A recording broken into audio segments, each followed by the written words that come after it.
Welcome to our channel. If you are new here, my name is Sarah. My husband and I have this channel where we share our homesteading lifestyle as well as how we support our dreams with our laser engraving business. Today I'm inside the Homestead Kitchen. I'm going to share with you one of my recipes, which I never really even think of as a recipe. If you're familiar with our channel, you know that I just kind of cook with what we've got. And over the years, I guess I've kind of added recipes in my head, so I thought I'd put that in a video to help anyone else if you are looking for a new recipe. So today I am making meatloaf, and if you are a meatloaf fan, I'd love to hear a comment down below. I've tried lots of varieties with gravy, with ketchup on top, all sorts of things, but this is just my easy go-to meatloaf recipe that is just nice and quick, and I pretty much always have everything on hand, with the exception of ground hamburger. That tends to be something that I might have or I might not, but I do today. The ingredients I will be using in this recipe are 1 pound of ground hamburger, half a jar of salsa, about 1 cup of oatmeal, 2 eggs, salt and pepper, and carrot tops for seasoning. Don't forget to use your own substitutions if you don't have the same ingredients I do, because I'm sure it will still turn out great. Before I get started, I am going to preheat my oven to 375. I'm using one of my smaller bread pans, so I'm gonna go ahead and get that oiled. I'm just using avocado oil. I don't usually buy spray oil, although that is way too much oil. I got some other pans I need to oil too, except for that. But butter works well too, and any type of oil. Just kind of grease it up so it doesn't stick. I'm using 1 pound of hamburger that was in the freezer. I let it thaw overnight in the fridge, so 1 pound of hamburger. I'm gonna use this big bowl to mix everything in.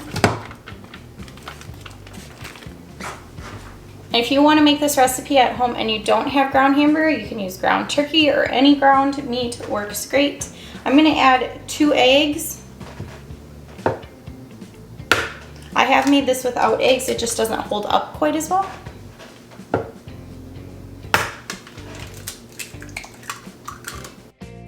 In lieu of, can you see me? That sun is so bright today. There we go. In lieu of breadcrumbs or crackers, I am adding old-fashioned oatmeal. This is my favorite thing to add to meatloaf. I will use the others if for some reason I'm out of oatmeal, but I usually am not because I buy it in bulk.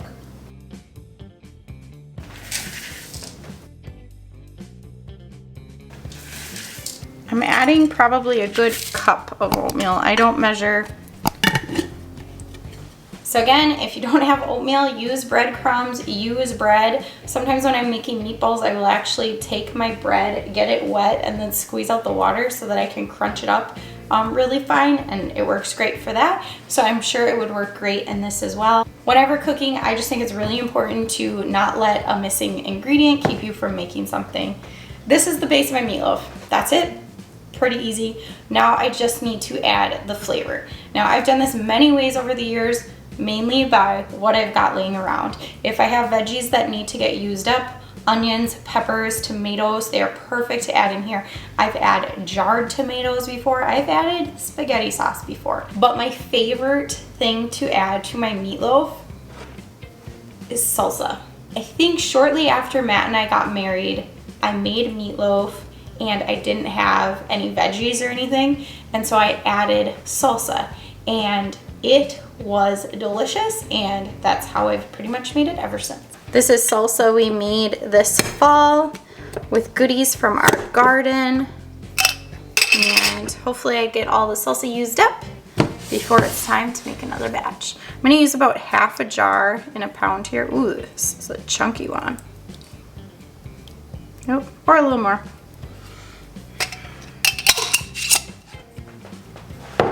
So it's got those peppers, onions, tomatoes, just lots of good flavor. And then I go ahead and season it with any other seasonings I like. I'm gonna keep it simple today, and I am adding salt and pepper. I think you can't go wrong with some basic, ooh, or too much.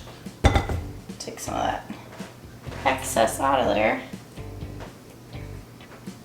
you can't go wrong with salt and pepper.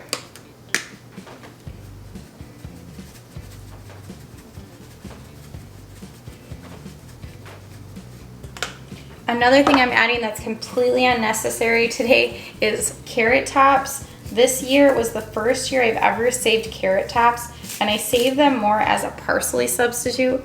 But what I'm finding is I really just like the flavor. It kind of has a little bit of flavor of summertime, and so it's been perfect to have these dried carrot tops in things this winter. Get them as small as I possibly can. I've been learning a lot over the last couple years about how to use all of our food, and carrot tops are something that I definitely had not been using in the past. They always went to our chickens, and now I found out that I enjoy fresh ones in eggs and cooked as greens, and I enjoyed the dried ones more as an herb. And it's just kind of neat to be able to use those things that you already have that you forget about.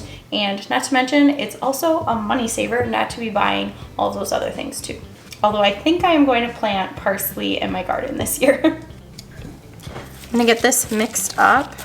Since my meat is thawed pretty good, I can kind of use a spoon to do this, but sometimes I'll have that almost frozen meat from the freezer and I'll need to use my hands, and that's okay. It works good that way too.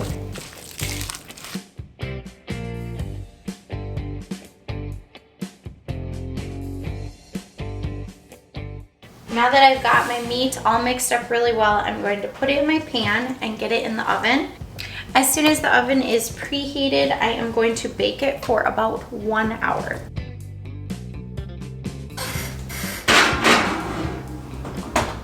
So the meatloaf's been in the oven for about an hour, and I'm going to take it out.